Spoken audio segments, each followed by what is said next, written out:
வணக்கம். பாஜக மாநில தலைவர் அண்ணாமலை போட்டியிடும் கோவை தொகுதியில் யாருக்கு வெற்றி கிடைக்கப் போகுது என தற்போது ஒரு கருத்து கணிப்பு வெளியாகி உள்ளது. அது பற்றிய முழு தகவலை இந்த வீடியோ பதிவுல தெளிவா பார்க்கலாம். கோவை தொகுதி பாஜக வேட்பாளராக அண்ணாமலை களமிறக்கப்பட்டுள்ளார். ஏற்கனவே கோவை லோக்சபா தொகுதி வேட்பாளராக திமுக சார்பில் கணபதி ராஜ்குமார் அறிவிக்கப்பட்டுள்ளார். அதேபோல் அதிமுகவின் கோவை நாடாளுமன்ற வேட்பாளராக சிங்கை ராமச்சந்திரன் களமிறக்கப்பட்டுள்ளார். இந்த நிலையில்தான் கோவை நாடாளுமன்ற தொகுதியில் வெற்றி பெற போவது யார் என அக்னி நியூஸ் என்ற செய்தி நிறுவனம் சார்பாக ஒரு கருத்து கணிப்பு வெளியிடப்பட்டுள்ளது. அதன்படி திமுக கூட்டணி 47% வாக்குகள் பெறும் எனவும், அதிமுக கூட்டணி 31% வாக்குகள் பெறும் எனவும், பாஜக கூட்டணி 16% வாக்குகளும், நாம் தமிழர் கட்சி 4% வாக்குகளும் பெறும் எனவும் அறிவிக்கப்பட்டுள்ளது. கோவையில் திமுக வேட்பாளர் கணபதி ராஜ்குமார் தீவிரமாக களத்தில் பிரச்சாரம் செய்து வருகிறார். இவர் கோவையில் முன்னாள் அதிமுக மேயர் மற்றும் முன்னாள் மாவட்ட செயலாளராக இருந்துள்ளார். பின்பு 2020ஆம் ஆண்டு அதிமுகவில் இருந்து விலகி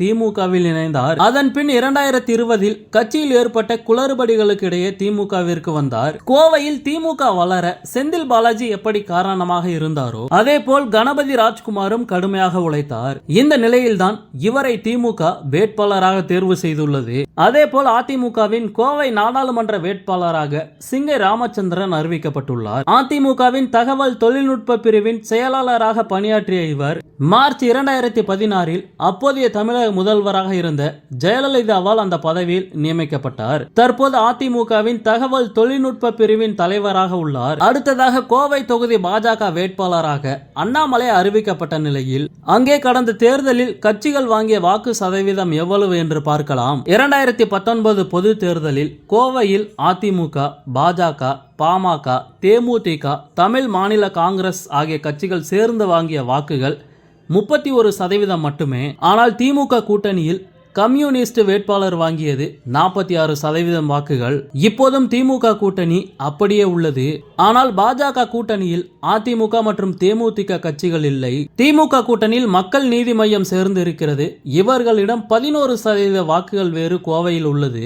அப்படி இருக்க அண்ணாமலைக்கு கோவை கள நிலவரம் சாதகமாக இருக்குமா என்ற கேள்வி எழுந்துள்ளது.